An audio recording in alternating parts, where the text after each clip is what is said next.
Hello, good morning everyone! In this episode, magluluto po ako ng cake or tinapay. Naririto po ang mga sangkap. Ayan, today's video is June 25, 2024. Maglalagay na ako ng harina. Ito po ang gatas.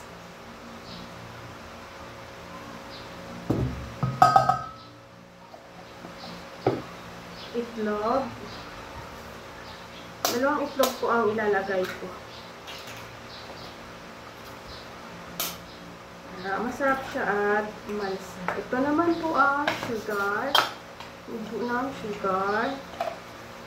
Ayan. Tsaka water.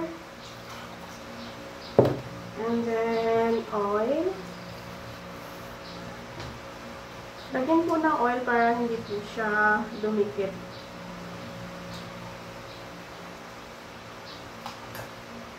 Need po natin i-mix gamit itong mixer cake. Ang pinaghalo kong sangkap, need po siya gamitan ng mixer cake. Ayan, paghaluin po ng mabuti para po pinong-pino siya at masarap ang pagkagawa ng ating cake or tinapay.